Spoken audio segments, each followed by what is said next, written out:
যে মারা যাবে সে 40 দিন আগ থেকে মন মরা হয়ে যায়। তখন আর দুনিয়ার কোনো কিছু ভালো লাগে না, খাওয়া দাওয়া ভালো লাগে না, আত্মীয় স্বজন ভালো লাগে না, তখন একা একা মন মরা হয়ে পড়ে থাকে। আস্তে আস্তে করে খাবার দাবার ছেড়ে দেয়। আল্লাহ রাব্বুল আলামিন কোরআনুল কারীমের মধ্যে সে কথাই বলেন, ইদা জাআ আজালুহুম লা ইস্তাখিরুনা সাআতা ওয়া লা ইস্তাকদিমুন। নবী আপনি বলে দেন, আমি প্রত্যেকটা মানুষকে নির্ধারিত একটা হায়াতের জিন্দেগি দিয়া দুনিয়াতে পাঠাইছি। 1 মিনিট আগেও মৃত্যু হবে না, 1 মিনিট পরেও মৃত্যু হবে না, ঠিক কিনা বলেন? এই কারণে দেখবেন কত মানুষ মারা যায় রাত 3টা 10 মিনিটে, ভোর 5টা 1 মিনিটে মাইকিং করে মসজিদ থেকে, অমকের ছেলে অমক মারা গেছে রাত 3টা 10 মিনিটে, ভোর 5টা 1 মিনিটে, দুপুর 2টা 10 মিনিটে। কিছু মানুষ আছে দেখবেন দুপুরের খাবার সামনে নেয়, 1 লোকমা ভাত খায় আর খাইতে পারে না। 1 লোকমা খায়া বলে আমার শরীরটা ভাল লাগতেছে না, ভাতের প্লেটটা রাইখা বলে আমাকে একটু শোয়ায়া দাও। কি করে দাও? আমার মাথায় একটু তেল ডলে দাও, পানি দিয়া দাও, আমার কেমন যেন ভালো লাগে না, অস্বস্তি লাগতেছে, আমার শরীরের মধ্যে শান্তি পাইতেছি না।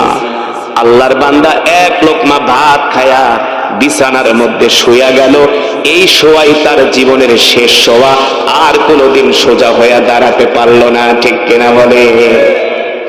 এখন আমরা চিন্তা করি, লোকটা দুপুরের ভাত খাইতে বইল, ঠিক মতো ভাতটা খাইতে পারলো না, 1 লোকমা খাইয়াই মারা গেল, ঠিক কিনা বলেন? প্রশ্ন আসে কি আসে না? আল্লাহ রাসূল বলেন, আল্লাহ তাআলা তার রিজিক ওই 1 লোকমা পর্যন্ত বাকি ছিল, প্লেটে যেই ভাত আছে ওই ভাতগুলো আর তার বরাদ্দে নাই। আল্লাহ রাসূল সাল্লাল্লাহু আলাইহি সাল্লাম বলেন, সাহাবীরা যখন মানুষ মারা যায়, আত্মীয় স্বজন আইসা মৃত ব্যক্তির সামনে কান্নাকাটি করে কি করে না? আহারে আমার বাপ মারা গেল, আমার ভাই মারা গেল, বিলাপ করতে থাকে, কান্না করতে থাকে। আল্লাহ নবী বিশ্ব নবী রাহমাতুল লিল আলামিন বলেন, এ সাহাবীরা শোনো, যখন মৃত ব্যক্তি মারা যায়, আত্মীয় স্বজন আইসা যখন কান্না করে, তখন আল্লাহ তাআলার ফেরেশতারা ওই বাড়িতে আইসা বলে, এ বনি আদমের সন্তানরা কান্না করো না, কান্না করো না, রবের কাবার কসম খায়া বলি কান্না করো না। রব এই বান্দার জন্য যতটুকুন হায়াত বরাদ্দ করেছিল তার হায়াতের জিন্দেগি শেষ। রব এই বান্দার জন্য যতটুকুন রিজিক বরাদ্দ করেছিল তার রিজিক শেষ, তার আর কোন রিজিক অবশিষ্ট নাই, বাকি নাই। সে দুনিয়াতে কি খাবে, সে যে দুনিয়াতে বাঁচবে তার হায়াতের জিন্দেগিও শেষ। সুতরাং তার জন্য কান্না করো না, আল্লাহ তাআলা তাকে এতটুকুন রিজিক আর এতটুকুন হায়াত দিয়েই দুনিয়াতে পাঠাইছে, ঠিক কিনা বলেন? সাহাবায়ে কেরাম বলেন, ওগো আল্লাহর রাসূল, ফেরেশতারা যে এই কথা বলে তাহলে আমরা কেন শুনি না? আল্লাহর নবী বলে, সাহাবীরা রে, তোমরা যদি ফেরেশতাদের এই কথাগুলো শুনতা তাহলে দুনিয়াতে তোমরা আর কেউ ঘর সংসার করতে পারতা না। ফেরেশতাদের কথা শোনা মাত্র তোমরা মৃত্যুর ভয়ে থরথর করে কাঁপতা, আর জঙ্গলে যায় শুধু বৈশা বৈশা ইবাদত করতা, কারো দ্বারা আর দুনিয়া করা সম্ভব হতো না। বলেন, আমরা যদি জানি আর 1 সপ্তাহ পরে আমাদের মৃত্যু হবে, জীবনে ভাত খাইতে পারবেন? কারোর সাথে কথা বলতে পারবেন? পারবেন না। আল্লাহ তাআলা সব জানে বান্দার অবস্থা কি হবে, এই কারণে আল্লাহ তাআলা মৃত্যুর বিষয়টা আল্লাহ তাআলা গোপন রাখছে, প্রকাশ করে নাই যে কোন দিন তোমার মৃত্যু হবে। আল্লাহ রাসূল বলেন এই কারণে প্রকাশ করে নাই, মানুষের মৃত্যুর সময় যদি নির্ধারণ করে দেওয়া হয়, ওই মানুষ দিয়ে আর সংসার হবে না, ঘর হবে না, চাকরি হবে না, ব্যবসা হবে না। আল্লাহ রাব্বুল আলামিন বলে, বান্দারে এত কিছু করার পরেও তোমরা কেউ দুনিয়ার জমিনে চিরস্থায়ী হবে না, কেউ দুনিয়ার জমিনে থাকতে পারবা না, অবশ্যই তোমাদেরকে আমার কাছে ফিরে আসতে হবে, ঠিক কিনা বলে? ওয়া আন্নাকুম ইলাইনা লা তুরজাউন, এ বান্দা আমার কাছে তোমাদেরকে ফিরে আসতে হবে, প্রত্যাবর্তন করতে হবে। মিনহা খলাকনাকুম ওয়া ফিহা নুঈদুকুম ওয়া মিনহা নুখরিজুকুম তারাতান উখরা। আল্লাহু আকবার। আল্লাহ রাব্বুল আলামিন বলে, আমি আল্লাহ তোমাদেরকে মাটি দিয়া বানাইছি। কি দিয়া? আবার মাটির ঘরে চলে যেতে হবে। দুনিয়া কত স্বার্থপরের জায়গা। এখন যদি মারা যায়, লাশটা আর ঘরেও নিবে না। নিবে? নিবে? উঠানের মধ্যে ফালায়া রাখবি, একটা চাদর মুড়া দিয়া উঠানের মধ্যে ফালায়া রাখবি। যে স্ত্রীর সাথে 50-60 বছর সংসার করলেন, ওই স্ত্রীকে যদি বলা হয় তুমি তোমার স্বামীর লাশটা রাত্রবেলা একটু পাহারা দাও, বলবে আমি পারবো না, আমার ভয় লাগে। স্ত্রীও থাকতে চাইবে না। তার মানে এই দুনিয়াতে আমাদের কেউ আপন না। আপন কি? জোরে বলেন কে? আল্লাহ তাআলা আপন। আল্লাহ রাব্বুল আলামিন বলে, বান্দা, দুনিয়াতে তোমরা সন্তানকে আপন মনে করো, স্ত্রীকে আপন মনে করো, পরিবার পরিজনকে আপন মনে করো। আসলে কেউ তোমাদের আপন না, একমাত্র আমি রবই হলাম তোমাদের আপন। ঠিক কিনা বলেন? ওই যে পয়গম্বর সুলাইমান আলাইহিস সালামের উম্মত বেহুশ হয়ে যখন জ্ঞান ফিরে আসছে, দৌড়ায়া পয়গম্বরের কাছে আসছে। আয়েশা বলে, পয়গম্বর আমাকে বাঁচান, কি হয়েছে? আমার সামনে মালাকুল মউত আজরাইল আসছে, বড় বড় চোখ করে আমার দিকে তাকাইছে, আমি ভয় পেয়ে গেছি। পয়গম্বর বলে, ঠিক আছে তুমি বসো, আমি আজরাইলকে খবর দিতেছি। পয়গম্বর মালাকুল মউত আজরাইলকে খবর দিছে, আজরাইল এদিকে আসো, তুমি আমার উম্মতরে কেন ভয় দেখাইছো? আমার উম্মতের দিকে কেন চোখ বড় বড় করে তাকাইছো? মালাকুল মউত আজরাইল বলে, পয়গম্বর আমি আপনার উম্মতের দিকে চোখ বড় বড় করে তাকাই নাই, আমি তার দিকে সাধারণভাবে নরমাল ভাবেই তাকাইছি। পয়গম্বর বলে, উম্মত তোমার দিকে তো মালাকুল মউত ভয়ঙ্কর দৃষ্টিতে তাকাই নাই, সাধারণ ভাবেই তাকাইছে। পয়গম্বর সুলাইমান আলাইহিস সালামের উম্মত বলে, পয়গম্বর বিশ্বাস করেন তার চোখ দেখে আমি বেহুশ হয়ে গেছি, চোখ দেখে আমি বেহুশ হয়ে গেছি। পয়গম্বর বলে, ঠিক আছে বলো তোমার জন্য আমি কি করতে পারি, তুমি কি করলে খুশি হইবা? বলে, পয়গম্বর আপনার কথা তো জিনেও শোনে, আপনি তো জিনদেরও বাদশা। কাদের? আপনার কথা তো বাতাসও শুনে। আমাকে একটা কাজ করেন, জিনদেরকে বলেন যাতে জেরুজালেম থেকে আমাকে হিন্দুস্তানে কোনো এক জঙ্গলে যায় ফালায় আসে, যেখানে আজরাইল যাইতে পারবো না। তার বুঝ কি? যেখানে আজরাইল যেতে পারবে না। পয়গম্বর সুলাইমান আলাইহিস সালামকে বলে, এই জেরুজালেম থেকে আপনি আমাকে হিন্দুস্তানে ফালায় আসেন। পয়গম্বর মুস্কে হাসি দিয়া বলে, ঠিক আছে। দুইজন জিন ডাক দিছে, দিকে আসো, আমার এই উম্মতের 2 হাত ধরে হিন্দুস্তানে নিয়ে ফালায় দিয়ে আসো। 2 জিন আইসা তার 2 হাতে ধরে বাতাসের মতো উড়ায়া তাকে নিয়ে জেরুজালেম থেকে হিন্দুস্তানের এক জঙ্গলে ফালায় আসছে। সে কয়, বাবারে বাঁচলাম। কি বাঁচলাম? আজরাইল তো আর এখানে আসবে না। এবার সে জঙ্গলে বসে ইবাদত করতেছে, জঙ্গলের ফলমূল খায়, ভালোই বাঁচতেছে। তাও তো আজরাইলের হাত থেকে বাঁচলাম। এই কথা ভাবতেছে ভাবতেছে, হঠাৎ করে মালাকুল মউত আজরাইল তার সামনে এসে হাজির হয়ে গেছে। তার সামনে এসে হাজির হয়ে গেছে। এবার ওই পয়গম্বরের উম্মত বলে, মালাকুল মউত আমি তো আপনার ভয়ে জেরুজালেম থেকে হিন্দুস্তানে চলে আসছি, আবার আপনি আমার সামনে আসছেন। আল্লাহ তাআলা কোরআনুল কারীমে সে কথাই বলেন, ওমা তাদরি নাফসুম মাযা তাকসিবু গাদা ওমা তাদরি বিআই আরদিন তামুত।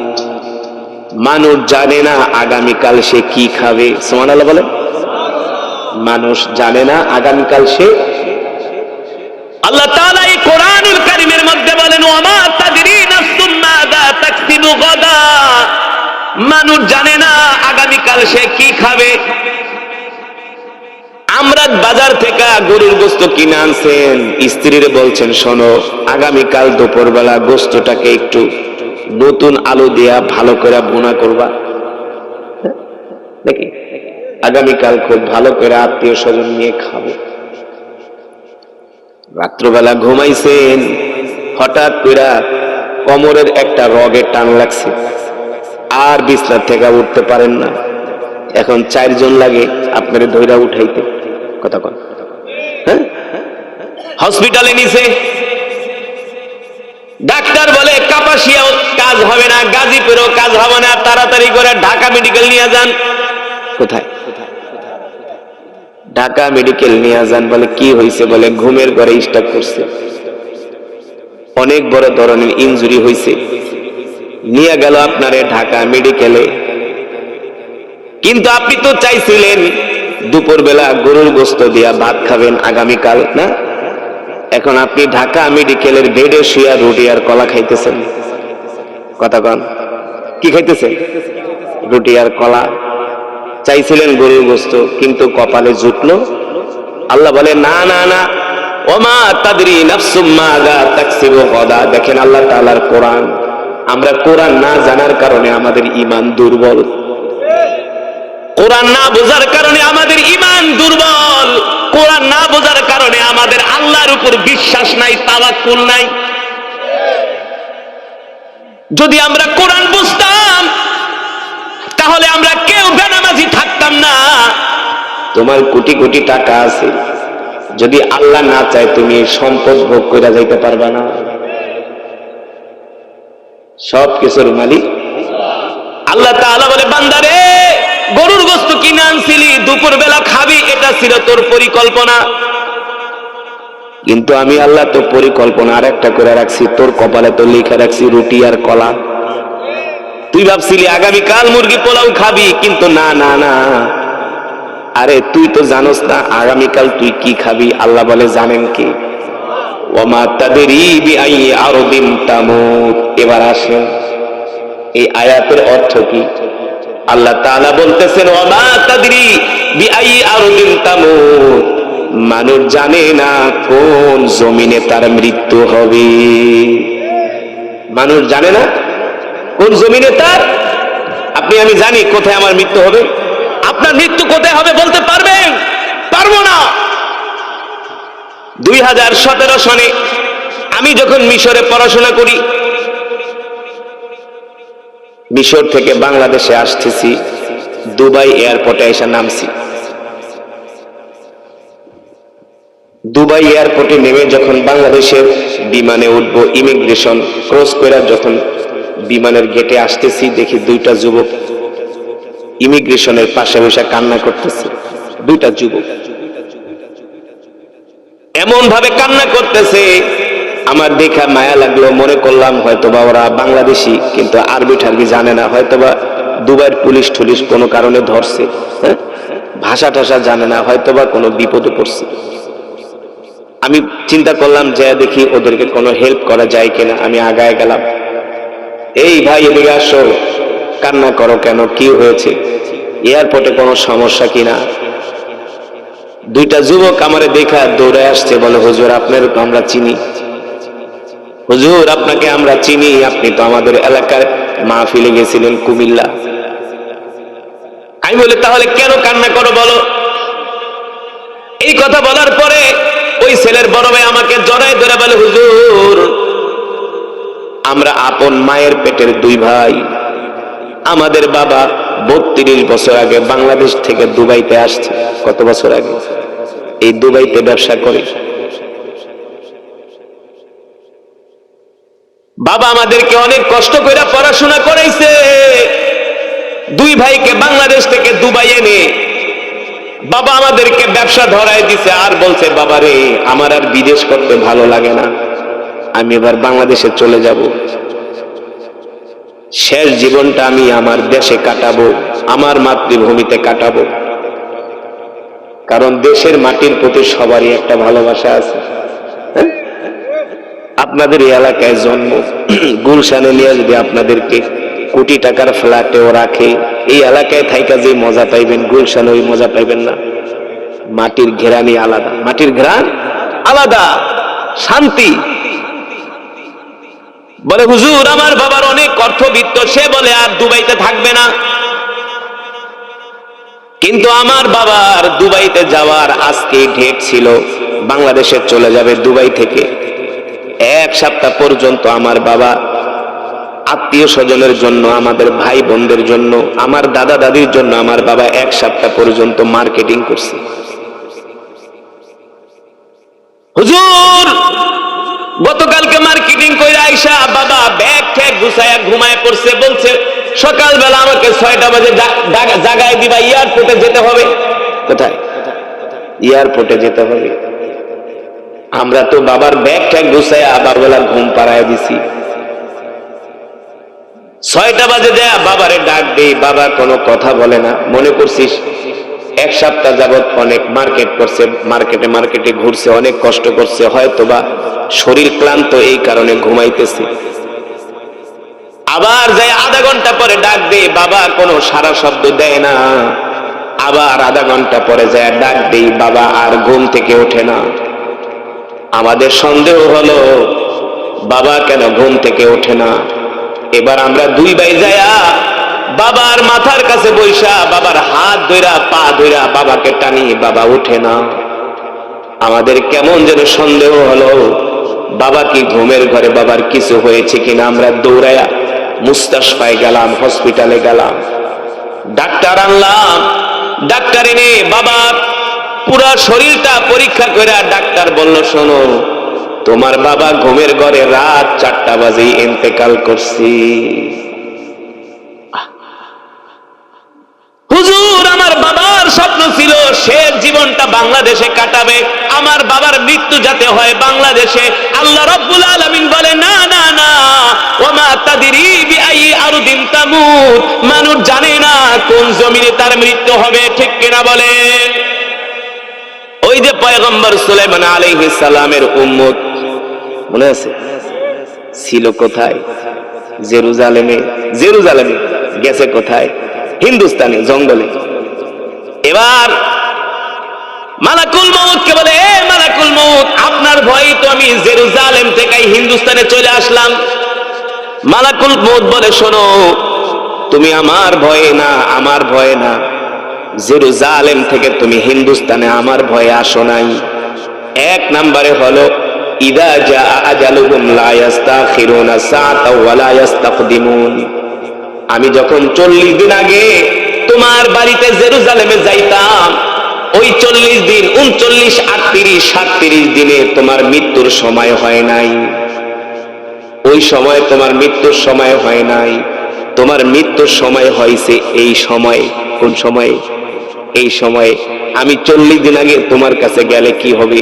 তখন তো তোমার মৃত্যুর অর্ডার এখনো আসে নাই। আর তুমি যে জেরুজালেমের মরবা, তোমার ইন্তেকাল হবে, আল্লাহ এটা লেখা রাখে নাই। জেরুজালেমের জমিনে তোমার মৃত্যু হবে না, আল্লাহ তোমার মৃত্যু লেখা রাখছে হিন্দুস্তানের মাটিতে। ঠিক কিনা বলেন? সুতরাং এখনই তোমার মৃত্যু হবে। আল্লাহ রাব্বুল আলামিন কোরআনুল কারীমে সে কথাই বলেন, ওমা তাদরি বিআই আরদিন তামুত। এ বান্দা, আমি আল্লাহ তোদেরকে যেই দিন সৃষ্টি করছি সেই দিনই আমি আল্লাহ তুই কতদিন বাঁচবি, কতটুকু রিজিক খাবি, কোন জমিনে তার মৃত্যু হবে, কোন জমিনে তার জন্ম হবে, আমি আল্লাহ সব কিছু নির্ধারণ করে রাখছি। ঠিক কিনা বলে? আপনি আমি যতই কৌশল করি, হিসাব করি না কেন, কোনো লাভ আছে? কোনো লাভ নাই। এই কারণে আল্লাহ নবী, বিশ্ব নবী রাহমাতুল্লিল আলামিন বলে, উম্মত সদা সর্বদা মৃত্যুর জন্য প্রস্তুত থাকো, তৈয়ার থাকো উম্মত। এ উম্মত সদা সর্বদা মৃত্যুর জন্য প্রস্তুত থাকো, তৈয়ার থাকো। আল্লাহ নবী সাহাবায়ে কেরামদেরকে বলেন, ও সাহাবীরা, মৃত্যু এমন একটা ভয়ঙ্কর বিষয়, মৃত্যুর যন্ত্রণা এত কঠিন যন্ত্রণা। আল্লাহ তাআলা কোরআনুল কারীমের মধ্যে সে কথাই বলেন, ওয়াজাআত সাকরাতুল মাউতি বিল হক, যালিকা মা কুনতা মিনহু তাহিদ। মৃত্যুর যন্ত্রণা থেকে কেউ বাঁচতে পারে নাই, সাকরাতুল মাউত থেকে কেউ বাঁচতে পারে নাই। সাহাবীরা তোমরাও বাঁচতে পারবা না, আমার উম্মতও বাঁচতে পারবে না। সাহাবায়ে কেরাম প্রশ্ন করলেন, ওগো আল্লাহর নবী, মৃত্যুর যন্ত্রণা কেমন হবে? আল্লাহর নবী বলেন, বদকারের জন্য একরকম আর নেককারের জন্য আর এক রকম। সুবহানাল্লাহ। বলেন আমরা কয়জন আর নেককার? কয়জন আমরা সমাজের নেককার মানুষ আছি? 100-র ভিতরে 3 জন মানুষও নামাজ পড়ে না। কথা পড়ে? এই যে এখন শীতের দিন আইছে, শীতের দিনে তো 100-র ভিতরে 97% মানুষই ফজরের নামাজ পড়ে না। 4-5 জন। কয়জন? 4-5 জন। একবারে সহি কথা বলছে, 4-5 জন। আল্লাহ রাসূল বলেন, নেককারের মৃত্যু হবে একভাবে আর বদকারের মৃত্যু হবে। সাহাবায়ে কেরাম প্রশ্ন করলেন, ওগো আল্লাহর নবী, বদকারের মৃত্যু কিভাবে হবে? আল্লাহ রাসূল বলে, সাহাবীরা শোনো, যখন বদকারের মৃত্যু হবে তখন মালাকুল মউত একটা ভয়ঙ্কর চেহারা নিয়ে তার সামনে আসবে। মালাকুল মউতের হাতে থাকবে একটা লোহার রড। কি থাকবে? লোহার রড। মালাকুল মউত লোহার রড নিয়ে যখন জমিনে আসবে, বদকার ব্যক্তির রূহ মালাকুল মউতকে দেখার পরে ভয়ের চোটে ওই রূহ যায়া পায়ের আঙ্গুলের চিপায় যায়া পালাবে। আমাদের পায়ের আঙ্গুল আছে না, এই আঙ্গুলের চিপার ভিতরে চলে যাবে। মালাকুল মউত রড দিয়া পিটায় পিটায় ওখান থেকে রূহটাকে বের করবে বাইরা। রূহ বের হতে চাইবে না, রূহ তো জানে বের হইলে আরো মায়ের। বের হওয়ার পরে কি মায়ের শুরু হয়ে যাবে। রূহ ভয় পায়, রূহ বের হতে চায় না। দেখবেন কোন প্রাণীকে যদি আপনি মারতে যান, প্রাণীটা কেমন ভয় পায়, আর সামনে আগায় না। রূহ এমন বের হতে চায় না। রূহ যায় আঙ্গুলের চিপার মধ্যে, আঙ্গুলের মধ্যে পালায়, শিরা উপশিরায় ঢুকে। মালাকুল মউত রড দিয়া পিটায়া পিটায়া ওই রূহটাকে বের করে আর বলে, বের হ, বের হ, বের হ। এই কারণে দেখবেন বদকার ব্যক্তি মৃত্যুর সময় তাদের চোখগুলো বড় বড় হয়ে যায়। যারা গুনাহগার বদকার, মৃত্যুর সময় তারা অস্বাভাবিক আচরণ করে, তারা পেরেশান হয়ে যায়, ভয় পায়। এত ভয় পায়, তাদের আচরণ দেখলে আশেপাশের মানুষগুলো ভয় পায়। ঠিক কিনা বলেন? সাহাবায়ে কেরাম প্রশ্ন করলেন, ওগো আল্লাহর নবী, কেমন কষ্ট হয় বদকারের মৃত্যু? আল্লাহর নবী বলে, সাহাবীরা শোনো, একটা জীবিত বকরির চামড়া যদি বকরিকে জবাই না করে, একটা জীবিত বকরির চামড়া যদি তার শরীর থেকে খসানো হয়, টেনে টেনে খসানো হয়, ওই বকরিটা যতটুকু কষ্ট পায়, যন্ত্রণা পায়, এর চাইতে আরো বদকারের মৃত্যু আরো কোটি কোটি গুণ কষ্ট হয়। এত কষ্ট হয় বদকারের মৃত্যু। এই কথা শোনার পরে সাহাবীরা ভয়ে থরথর করে কাঁপতেছে। আল্লাহ নবী বলে, সাহাবীরা ভয় পায় না, শোনো। এবার শোনো, নেককারের মৃত্যু কেমন হয়। আল্লাহ নবী বুঝতে পারলেন সাহাবীরা বদকারের মৃত্যুর কথা শুনে সাহাবীরা ভয় পেয়ে গেছে। আল্লাহ নবী বলে, সাহাবীরা ভয় পায় না, আমার উম্মতকে জানায় দিও, যারা নেককার হবে, যারা হবে মুমিন, মৃত্যুর সময় তাদের কোনো চিন্তা নাই।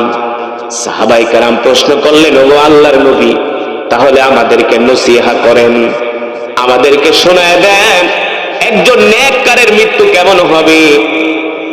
আল্লাহর পয়গম্বর বলে, শোনো, একজন নেককার ব্যক্তি যখন মারা যায়, আল্লাহ তাআলা মালাকুল মউত আজরাইলকে বলে, মালাকুল মউত আজরাইল, যাও যাও কাপাসিয়ার অমুক গ্রামে যাও, আমার অমুক বান্দার আজকে মৃত্যু হবে, আমার অমুক বান্দা আজকে দুনিয়ার সফর শেষ করে আমার কাছে আসবে। আল্লাহু আকবার। শোনো মালাকুল মউত, আমার বান্দার জান কবজ করতে যাইবা, আমার বান্দাকে কোনো কষ্ট দিবা না। এই বান্দা আমার পেয়ারা বান্দা, আমার বান্দা কোনোদিন নামাজ ছেড়ে দেয় নাই, আমার সাথে কোনো নাফরমানি করে নাই, আমার হুকুম ছেড়ে দেয় নাই। আমার বান্দা শীতের ভিতরে উঠা ঠান্ডা পানি দিয়া ওযু কইরা আমার বান্দা ফজরের নামাজ পড়ছে, ফজরের পরে জিকির করছে, 5 ওয়াক্ত নামাজ আমার বান্দা জামাতের সাথে আদায় করছে, প্রতিদিন আমার বান্দা আমার কদমে সেজদা দিছে, জাহান্নামের ভয়ে আমার বান্দা চোখের পানি ফালাইছে, এ মালাকুল মউত আজরাইল আমার বান্দাকে কষ্ট দিবা না। আমার রবের নির্দেশ হলো তুমি আমার বান্দার জান কবজ করার জন্য জমিনে যাইবা, জান্নাত থেকে আমার বান্দার জন্য একটা সাদা রুমাল নিয়ে যাবা। কি নিয়া?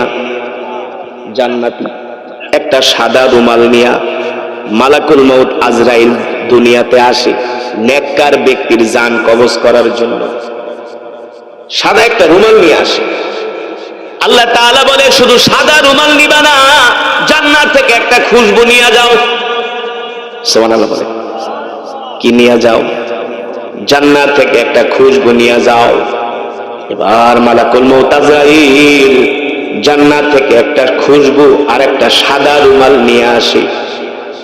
সাদা রুমাল আর খুশবু নিয়ে আসার পরে যেই ব্যক্তি মারা যাবে নেককার ব্যক্তি তার মাথার সামনে বসে, বৈশা বলে এ বনি আদম, আল্লাহর বান্দা শোনো, তুমি ভয় করো না, কান্না করবা না, টেনশন করবা না, আমি মালাকুল মউত আজরাইল আল্লাহ তাআলা আমাকে তোমার জান কবজ করার জন্য পাঠাইছে। তবে শোনো, তুমি এখন দুনিয়ার সফর শেষ কইরা সুখের জায়গা যেখানে তুমি অনন্তকাল থাকবা, তুমি তোমার রবের সাথে সাক্ষাৎ করবা। আল্লাহু আকবার, জোরে বলেন আল্লাহু আকবার। তুমি কোনো ভয় পেও না, চিন্তা করবা না, টেনশন করবা না, আমি যে তোমার রূহটা বের করব তুমি টেরই পাইবা না। সুবহানাল্লাহ বলেন। দেখবেন অনেক ডাক্তারের কাছে ইনজেকশন দিতে গেলে ডাক্তার কি বলে, চাচা ভয় পাবেন না, আরে আমি ইনজেকশন আস্তে করে দিব, আপনি টেরই পাবেন না। চাচা আপনি কেমন আছেন, চাচি কেমন আছে, আরে চাচা আপনি ভয় পান কেন, পিঁপড়ার কামড়ের মতো আপনি ভয় পাবেন না। অনেক ভালো ডাক্তার এইভাবে করে রোগীকে সাহস দেয়, তাই না? ওই ইনজেকশন দেওয়ার পরে কিন্তু ব্যথা লাগে না। আর কিছু ডাক্তার আছে আয়া এমনি বলছেন কেন, হাত দেন, সোজা করেন, এত ভয় পান কে? সে ইনজেকশন দিলে কিন্তু আরো বেশি ভয় লাগে, ঠিক কিনা? ঠিক। মালাকুল মউত আয়েশা বলে ভয় পাবা না আল্লাহর বান্দা, আমি মালাকুল মউত আজরাইল তোমার জান কবজ করব। যখন ওই ব্যক্তিটা ভয় পাওয়া যায় তখন মালাকুল মউত বলে শোনো, তুমি দুনিয়ার সফর শেষ করে কোথায় যাইবা জানোনি? বলে না। তখন আল্লাহ তাআলা জান্নাতি বান্দার জন্য জান্নাতের দরজাটা খুলে দেয়। জোরে বলেন সুবহানাল্লাহ। তখন তিনি জান্নাতের নেয়ামত দেখা, জান্নাতের সৌন্দর্য দেখা, জান্নাতের হুর দেখা, গিলমান দেখা, জান্নাতের বাগান দেখা, তখন তিনি মুস্কি হাসতে থাকে। আল্লাহ বলে বান্দারে, আমি আল্লাহ তোমার জন্য এই জান্নাতটা রেডি করে রাখছি। এই কারণে আব্দুল্লাহ ইবনুল মুবারক রাহমাতুল্লাহি আলাইহি জগৎ বিখ্যাত মুহাদ্দিস, আল্লাহর ওলি বুজুর্গ আব্দুল্লাহ ইবনুল মুবারক রাহমাতুল্লাহি আলাইহি মৃত্যুর সময় মুস্কি মুস্কি হাসতেছে।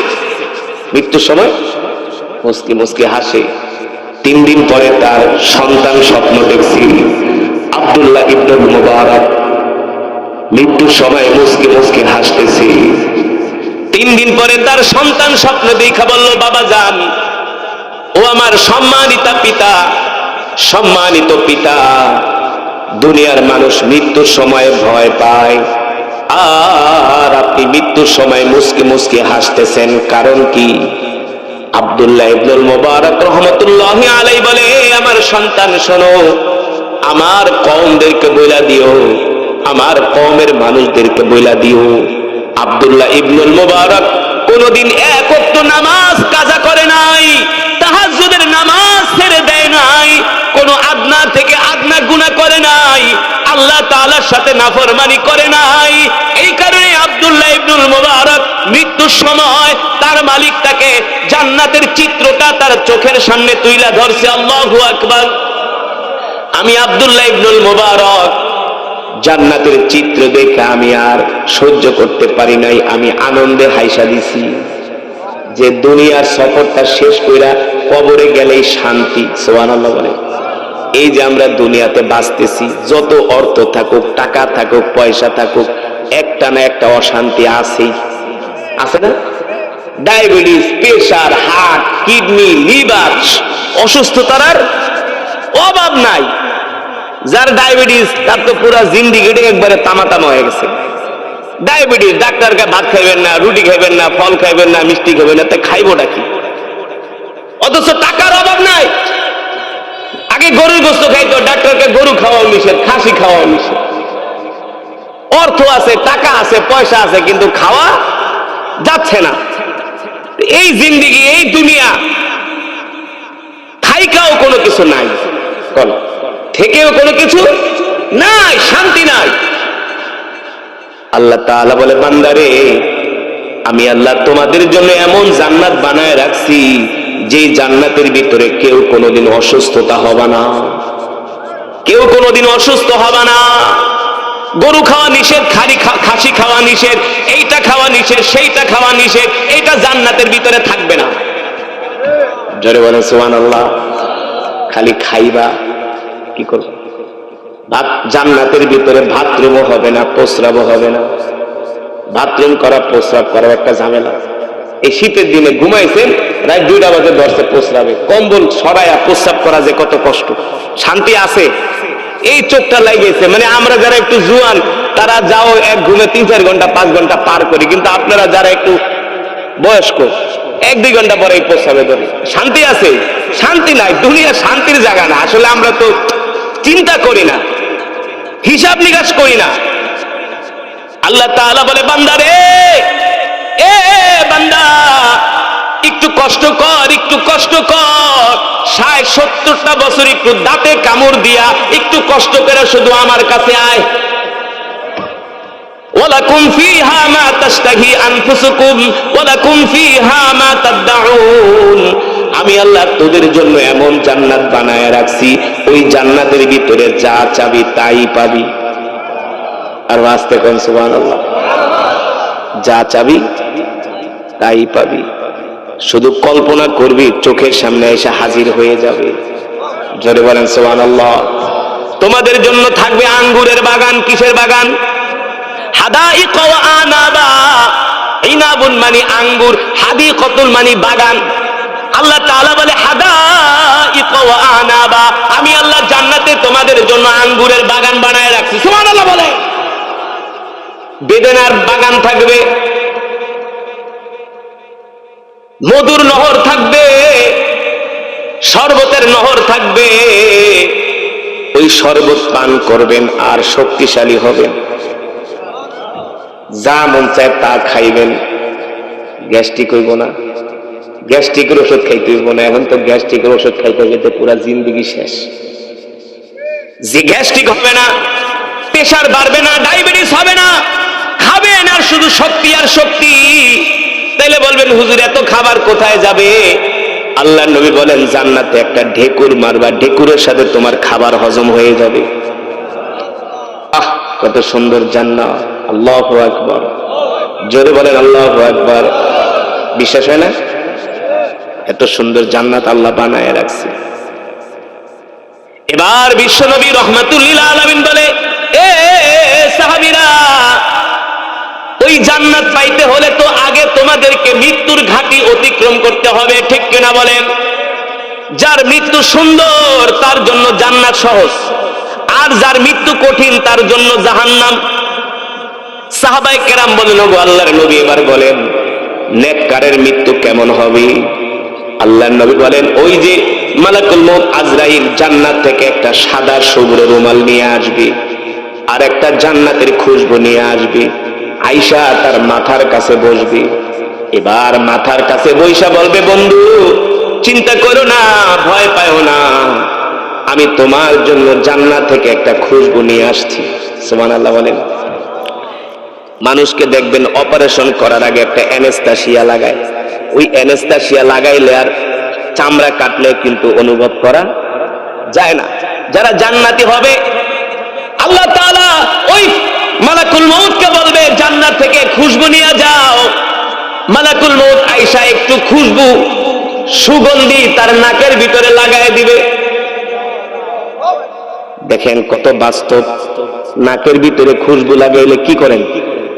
কি করেন বলে? একটা নিঃশ্বাস নেন না? নিঃশ্বাস নিলে কি হয়? চোখ দুইটা বন্ধ হয়ে যায় না? একটা অনেক দামি একটা সুগন্ধি খুশবু লাগাইছেন, লাগানোর পর একটা নিঃশ্বাস নিছেন, আহ কত সুন্দর, চোখ দুইটা বন্ধ হয়ে যায়। আল্লাহ নবী বলেন ওই জান্নাতে নাকের কাছে যখন মালাকুল মউত ফেরেশতা খুশবু ধরবে, খুশবু নাকের কাছে লাগানোর সাথে সাথে এক টান দিয়া জান্নাতি ব্যক্তি ঘুমায়া পড়বে। আর ঘুমের ঘরে মালাকুল মউত তার আত্মাটা, রূহটা বের করে নিবে, সে টেরও পাবে না। জোরে বলেন সুবহানাল্লাহ। কত সুন্দর মৃত্যু! সে ঘুমায় যাবে, টের পাবে না। এই কারণে দেখবেন কিছু নেককার বান্দা মৃত্যুর সময় মুস্কি মুস্কি হাসে না, চেহারাটা উজ্জ্বল হয়ে যায়, চেহারাটা সুন্দর হয়ে যায়, চেহারাটা ধপধপ মনে হয় নূর চমকাইতেছে। সে তো জান্নাতের খুশবুর ঘেরান পায়া এক টান দিয়া ঘুমায় গেছে। ঘুমের ঘরে মালাকুল মউত তার রূহ কবজ করে নিছে, সে টেরও পায় নাই। আল্লাহু আকবার। এবার তার দুনিয়ার জিন্দেগির সফর শেষ। এবার তাকে কবরের মধ্যে শোয়ানো হবে। কি করা হবে? যখন মানুষগুলো তাকে গোরস্থানের কাছে নিয়ে যাবে, সে মনে করবে, আল্লাহ রাসূল বলেন আমরা যেমন স্বপ্নের ভিতরে মারা যাই, যাই না? আল্লাহ নবী বলেন যারা মারা যায় তাদেরকে যখন গোরস্থানে নিয়ে যায় তখন মনে করে সে স্বপ্ন দেখতেছে, স্বপ্ন তাকে খাটিয়া করে নিতেছে, কবরে নামাইতেছে, মনে করবে স্বপ্ন দেখতেছি। যখন দুইজন কবরের ভিতরে নাইমা দুই দিক থেকে দুইটা গামছা দিয়া তার লাশটা যখন কবরের ভিতরে রাখে, একটা একটা করে যখন বাঁশের চারা দেয়, বাঁশের চারাই দেওয়ার পরে, কলা পাতা দেওয়ার পরে যখন মাটি দেয়, আস্তে আস্তে কইরা কবরটা অন্ধকার হয়ে যায়। তখন ওই মৃত ব্যক্তি বলে, এ আমার ভাই, ও আমার সন্তান, ও আমার চাচা, আমি তো তোমাদেরকে চিনি, তোমরা আমাকে অন্ধকার কবরে রাইখা কোথায় যাইতেছো? তোমরা আমাকে এইভাবে একা একা অন্ধকার কবরে রাইখা যায়ও না। যখন তাকে কবরের ভিতরে শোয়ানো হয়, উপর দিয়া মাটি দিয়ে দেওয়া হয়, তখন কবরটা অন্ধকার হয়ে যায়। আল্লাহ নবী বলেন, উম্মত, আল কবরুত তুরাব, কবর হলো একটা মাটির ঘর। আল কবরুল গুরফা, কবর হলো একটা অন্ধকার ঘর। যেই কবরে দরজা নাই, জানলা নাই, বাতি নাই, আলো নাই, এমন অন্ধকার কবরে ওই মৃত ব্যক্তিটা একা একা শুয়ে থাকে। তখন সে ভয় পাইতে থাকে, ভয়ে থরথর করে কাঁপতে থাকে। এই অবস্থায় হঠাৎ করে দেখে তার মাথার সামনে যায়া আল্লাহর কোরআন হাজির হয়ে যায়। এই যে একটু আগে আমি কোরআন পড়লাম না, এই কোরআন আমি যে আপনাদেরকে বললাম, যারা কোরআন শোনার জন্য আসছেন, বসেন, একটু সবর করেন, ধৈর্য ধরেন।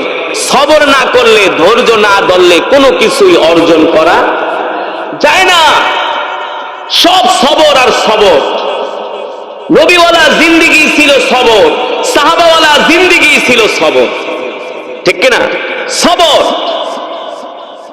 এই যে আমি আপনাদেরকে যে কোরআনুল কারীমের তেলাওয়াত করে শুনাইছি, আল্লাহ নবী বলেন, ইযা উদিআল মাইয়িতু ফি কবরিহি জাআল কুরআনু ইনদা রাসিহি।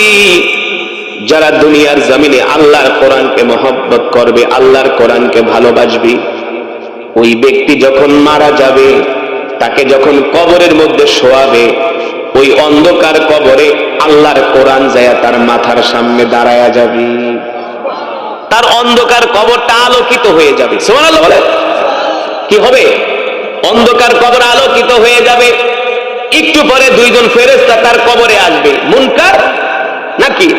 আয়েশা তাকে তিনটা প্রশ্ন করবে। কোরআন জিজ্ঞেস করবে, এ ফেরেশতা, মিন আইনা জিতা, কোত্থেকে আসতো বলো? বলে, জিনা মিনাল আরশ, আমরা আরশ থেকে আসছি। কেন? বলে, আল্লাহ আমাদেরকে পাঠাইছে এই ব্যক্তিকে তিনটা প্রশ্ন করার জন্য। কয়টা? আল্লাহর কোরআন বলবে, ঘুমাইতে দাও, ডিস্টার্ব করো না, যাও। সুবহানাল্লাহ বলবেন না? আল্লাহর কোরআন বলবে, ঘুমাইতে দাও, ডিস্টার্ব করো না। বাবারা, আপনাকে কেন বললাম বসেন কোরআন শোনার জন্য? এই কোরআনুল কারীমের মধ্যে এমন একটা সূরা আছে, আল্লাহ নবী বলেন মুসলিম শরীফের বর্ণনায়, এই কোরআনুল কারীমের মধ্যে এমন একটা সূরা আছে, ওই সূরা বলতেছে, এ দুনিয়ার মানুষ, তুমি যদি আমাকে প্রতিদিন এশারের নামাজের পরে তেলাওয়াত করো, তোমার ইন্তেকালের পরে আল্লাহ যদি তোমাকে জান্নাত না দেয়, তাহলে আমি কোরআনের সূরা আল্লাহর সাথে ঝগড়া করব। তুমি যদি আমাকে দুনিয়াতে তেলাওয়াত করো, তোমাকে যদি আল্লাহ জান্নাত না দেয়, আমি আল্লাহর সাথে ঝগড়া করব যে আল্লাহ আপনি কেন জান্নাত দিবেন না। সুবহানাল্লাহ বলবেন না? সেই সূরার নাম কি জানেন? মাশাআল্লাহ, সেই সূরার নাম সূরাতুল মুলক। সূরাতুল, আমাদের জান্নাতে যাওয়া কত সহজ, কত সহজ, খালি একটু হালাল রিজিক খাইতে পারলিস আর হারাম গুনাহ থেকে বাঁচতে পারলিস আর এই আমলগুলো করেন। সূরাতুল মুলক, আল্লাহ নবী বলেন, কেউ যদি প্রতিদিন এশারের নামাজের পরে সূরাতুল মুলকের তেলাওয়াত করে, আল্লাহ তাআলা বিনা হিসাবে তাকে জান্নাত দিয়ে দিবে, তার কোনো হিসাব হবে না।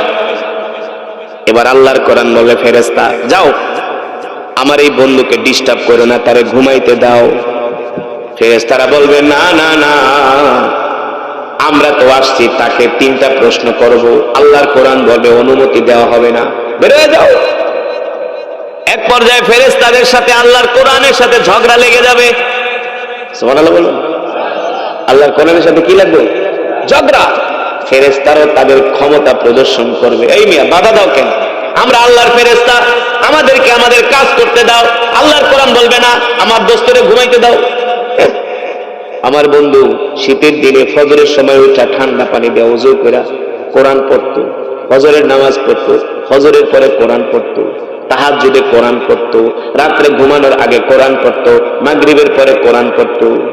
দূর দূরান্ত থেকে যেখানে কোরআনের মাহফিল হইতো, শীতের ভিতরে দৌড়াইয়া যাইত, আলেমদের মজমায় বসতো, কোরআন শুইনা তার চোখ দিয়া পানি পড়তো, আর তুমি আইছো তারা প্রশ্ন করতে। যাও। এবার ফেরেশতারা বলবে, ঠিক আছে আমরা চলে যাব, আমরা চলে যাব, তবে আমাদেরকে তোমার পরিচয় দাও। তখন আল্লাহ তাআলার কোরআন বলবে, শোনো, তোমরা হলে আল্লাহর ফেরেশতা, কিন্তু আমি হলাম স্বয়ং আল্লাহর জবানের কালাম। জোরে বলেন সুবহানাল্লাহ। ফেরেশতাদের পাওয়ার বেশি নাকি কোরআনের পাওয়ার? হ্যাঁ, কোরআনের পাওয়ার। সুবহানাল্লাহ বলেন, কোরআনের পাওয়ার। ফেরেশতারা চলে যাবে, আল্লাহ তাআলা হাসরের ময়দান কায়েম করবে। আল্লাহর কোরআন বলবে, বন্ধু তুমি চিন্তা করো না, টেনশন করো না, তুমি আমার সাথে আসো। এবার আল্লাহ তাআলার কোরআন তাকে জাহান্নামের কাছে নিয়ে যাবে। জাহান্নামের প্রহরীরা তাকে দেখা বলবে, আহলান ওয়া সাহলান, মারহাবান, তাইবান, আপনি আগায়া যান, আপনার সাথে আল্লাহর কোরআন আছে। আল্লাহর কোরআন তাকে পাহারা দিয়া দিয়া নিয়ে যাবে, মিজানের পাল্লার কাছে যাবে। মিজানের পাল্লায় যে ফেরেশতারা দায়িত্বে, তারা বলবে, আহলান ওয়া সাহলান, আপনি আগায়া যান, আপনাকে অভিনন্দন, আপনার সাথে আল্লাহর কোরআন আছে। সুবহানাল্লাহ বলেন। আপনার নেক আমল মিজানের পাল্লায় দেওয়ার কোনো প্রয়োজন নাই, সরাসরি আল্লাহর কোরআন আপনার সাথে আছে। এবার চলে যাবে পুলসিরাতের কাছে। এইটাই হলো আসল ঘাটি, এটাই হলো এমন পুলসিরাত, চুলের চেয়ে চিকন, হীরার চেয়ে ধার। এমন পুলসিরাতের কাছে যাবে যেই পুলসিরাত থেকে 1000-এর মধ্যে 999 জন ছিটকে জাহান্নামে পড়ে যাবে। ওই পুলসিরাত দেখা ভয় পাইতে থাকবে ওই ব্যক্তি, থরথর করে কাঁপবে। আল্লাহর কোরআন বলবে, বন্ধু ভয় পাও না, ভয় পাও না, তোমার হাত আমার কাছে দাও, আমি তোমাকে পুলসিরাত পার করে দিব। পুলসিরাত পার কইরা এবার তাকে জান্নাতের ভিতরে ঢুকাই দিবে। জান্নাতে ঢুকা দেখবে এত সুন্দর জান্নাত। এবার প্রশ্ন করবে, এই আপনি আপনার পরিচয় দেন, আপনি না থাকলে তো আমি ধরা খেয়ে গেছিলাম, কে আপনি? বলে, আমাকে চিনো নাই, আমি সেই কোরআন, যেই কোরআনের জন্য তুমি কষ্ট করছো, যেই কোরআনের জন্য মেহনত করছো, যেই কোরআন মানে করো না। ঠিক কিনা বলেন? যে কোরআন পড়ে আমল করছো, হালাল রিজিক খাইছো, হারামকে দূরে রাখছো, যে কোরআনের জন্য তুমি তোমার জান, তোমার মাল, তোমার রক্ত আল্লাহর জমিনে ঢালছো, সেই কোরআন তুমি দুনিয়াতে আমাকে ভালোবাসছো, এবার আখিরাতে আমি তোমাকে ভালোবাসা তোমাকে আমি আল্লাহর জান্নাতে পৌঁছায় দিয়ে গেলাম। থাকো, আর কোনোদিন তোমাকে এই জান্নাত থেকে বের করা, তোমাকে আর কোনোদিন এই জান্নাত থেকে বের করা, তাহলে আমরা কি সেই জান্নাতে যাইতে চাই? যাইতে চাই? আল্লাহ আমাদের কবুল করুন বলি আমিন। সেই জান্নাতে যদি আমরা যেতে চাই, আমি আল্লাহ তোমাদেরকে দুনিয়াতে পাঠিয়েছি একমাত্র আমার ইবাদত করার জন্য। আমি আল্লাহ তোমাদেরকে দুনিয়াতে পাঠিয়েছি একমাত্র আমার গোলামি করার জন্য। ঠিক কিনা মুসলমান? আল্লাহ তাআলা বলে, বান্দারে তোমরা কি ভেবেছো আমি আল্লাহ তোমাদেরকে এমনি এমনি সৃষ্টি করছি?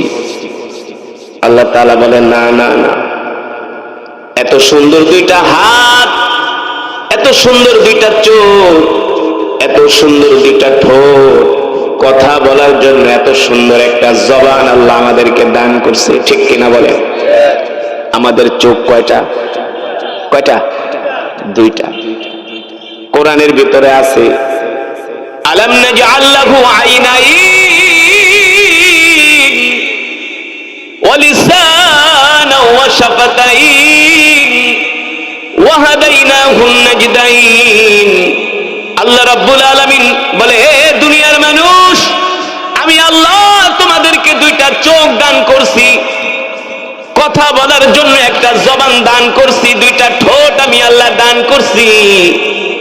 তোমাদের 3.5 হাত বডির মধ্যে আমি আল্লাহ তাআলা কত নিয়ামত দিছি। ঠিক কিনা বলেন? আমি আল্লাহ দুনিয়ার জমিনে তোমাদেরকে কত সম্মানিত করে সৃষ্টি করেছি রে বান্দা।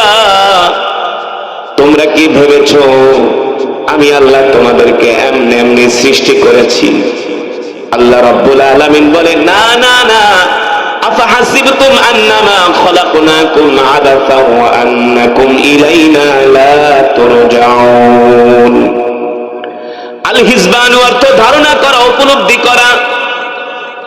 আল্লাহ রাব্বুল আলামিন বলে, দুনিয়ার মানুষ, আমি আল্লাহ তোমাদেরকে দুনিয়াতে পাঠাইছি। এই দুনিয়ার জিন্দেগিতে তোমরা কেউ চিরদিন পৃথিবীতে থাকতে পারবে না। তোমাদের অবশ্যই আবার দুনিয়া থেকে আমার কাছে চলে আসতে হবে। ঠিক কিনা বলে? মরতে হবে কি হবে না? কুল্লু নাফসিন যায়িকাতুল মাউত। আল্লাহ তাআলা বলে, প্রত্যেকটা মানুষকে মৃত্যুর স্বাদ গ্রহণ করতে হবে, কিন্তু সেই মৃত্যুকে আমরা ভুলে যাই। কয়জন মানুষ আমরা সারা দিলে মৃত্যুর কথা স্মরণ করি? একদমই না। মৃত্যুর কথা স্মরণই করি না, মৃত্যুর কথা ভাবি না। পৃথিবীতে যত জিনিস আছে সব জিনিসের একটা গ্যারান্টি আছে। কি আছে? এই যে মাইক সাউন্ড সিস্টেম, এটারও একটা গ্যারান্টি আছে 10-20 বছরের। মোবাইলের একটা গ্যারান্টি আছে, নাই? গাড়ির গ্যারান্টি আছে। একটা ফ্রিজ কিনতে যাবেন, ফ্রিজ কোম্পানি আপনাকে 15 বছরের গ্যারান্টি দিবে। একটা বিল্ডিং বানাবেন, ইঞ্জিনিয়ার আপনাকে 100 বছরের গ্যারান্টি দিবে। কিন্তু আমরা পৃথিবীর মানুষ নিজেকে অনেক শক্তিশালী মনে করি, অনেক ক্ষমতাবান মনে করি। আল্লাহ রাব্বুল আলামিন বলে, দুনিয়ার মানুষ, দুনিয়ার সব কিছুর গ্যারান্টি আছে, সব মালের গ্যারান্টি আছে, সব মেশিনারিজের গ্যারান্টি আছে, কিন্তু মানুষের 1 সেকেন্ডের কোনো গ্যারান্টি নাই। আছে? আল্লাহ তাআলা কোরআনুল কারীমে সে কথাই বলেন, কুল ইন্নাল মাউতাল্লাযী তাফিররুনা মিনহু ফাইন্নাহু মুলাকীকুম সুম্মা তুরাদ্দুনা ইলা আলিমিল গায়বি ওয়াশ শাহাদা ফায়ুনাব্বিউকুম বিমা কুনতুম তা'মালুন। আল্লাহ রাব্বুল আলামিন বলে, দুনিয়ার মানুষ, মৃত্যু থেকে তোমরা যতই বাঁচার চেষ্টা করো না কেন, মৃত্যু থেকে তোমরা কেউ বাঁচতে পারবে না। পারবো? 1000 ফিট মাটির নিচেও যায় যদি আমরা বসবাস করি, সেখানেও আজরাইল যায় আমাদেরকে ধরবে। 40-50 হাজার ফিট উপরেও যদি আপনি বিমান দিয়া ওড়েন, সেখানেও মালাকুল মউত আপনাকে যায় আঘাত করবে, হানা দিবে, ঠিক কিনা বলেন? এই কারণেই তো পয়গম্বর সুলাইমান আলাইহিস সালাম এমন একজন নবী ছিলেন। শুনছেন? পয়গম্বর সুলাইমান আলাইহিস সালাম কথা বলেন, আমি করব ওয়াজ, আপনারা দিবেন আওয়াজ। রাজি আছেন ইনশাআল্লাহ? পয়গম্বর সুলাইমান আলাইহিস সালাম এমন একজন নবী, তিনি শুধু মানুষের নবী না, তিনি জিনদের নবী। তিনি শুধু মানুষের বাদশা না, তিনি জিনদেরও বাদশা। সুবহানাল্লাহ বলেন। পয়গম্বর সুলাইমান আলাইহিস সালামের কথা জিনেরা পর্যন্ত শুনতো, এমনকি বাতাস পর্যন্ত পয়গম্বরের কথা শুনতো। বাতাসকে পয়গম্বর যেটা নির্দেশ দিত সেটাই বাতাস করত। কত বড় পাওয়ারফুল ক্ষমতা ছিল পয়গম্বর সুলাইমান আলাইহিস সালামের। কিতাবের মধ্যে আসছে পয়গম্বর সুলাইমান আলাইহিস সালামের একজন উম্মত ঘরের ভিতরে বসে আছে, মালাকুল মউত আজরাইল তার সামনে যায় হাজির হয়ে গেছে। মালাকুল মউত হাজির হইয়া তার দিকে শুধু একবার চোখ তুলে তাকাইছে। মালাকুল মউতের চোখ দেখা পয়গম্বর সুলাইমান আলাইহিস সালামের উম্মত ভয় পায়া বেহুশ হয়ে গেছে। মালাকুল মউতের চেহারা দেখা, চোখ দেখা ভয় পায়া বেহুশ হয়ে গেছে। যখন তার হুঁশ ফিরে আসছে, দৌড়ায়া পয়গম্বরের দরবারে আসছে, পয়গম্বর আমাকে তাড়াতাড়ি করে বাঁচান। পয়গম্বর বলে, কি হয়েছে তোমার? বলে, শোনেন, একটু আগে আমার কাছে মালাকুল মউত আসছে। বলে, মালাকুল মউত যে আসছে তুমি বুঝলা কেমনে? বলে, হ্যাঁ, মালাকুল মউত আইসা আমাকে বইলা গেছে, শোন এ বনি আদমের সন্তান, শোন, আমি আল্লাহর ফেরেশতা আজরাইল মালাকুল মউত, আমি 40 দিন পরে তোমার জান কবজ করব। কতদিন পরে? কতদিন? হাদিস শরীফে আসছে, আমাদের যখন মৃত্যুর সময় হয় 40 দিন আগে মালাকুল মউত আজরাইল কাছে আসে।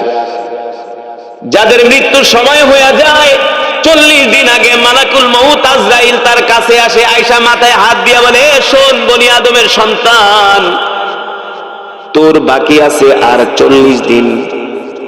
তওবা কর, গুনাহ ছেড়ে দে, ইবাদত কর। এই দুনিয়াতে থাকতে পারবি না। এই দুনিয়ার টাকা পয়সা, বাড়ি গাড়ি, অর্থ বিত্ত, ক্ষমতা কোনো কিছুই থাকবে না। তোকে 3.5 হাত এই বডি নিয়ে 3.5 হাত মাটির মধ্যে একখানা কাফনের কাপড় নিয়ে চলে যেতে হবে, ঠিক কিনা বলেন?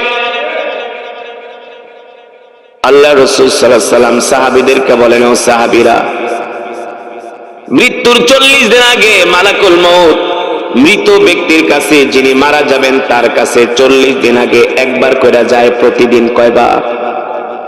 যখন মৃত্যুর বাকি থাকে 3 দিন, তখন 3 বার করে আসে। সকালে আসে, বিকালে আসে, রাত্রে আসে।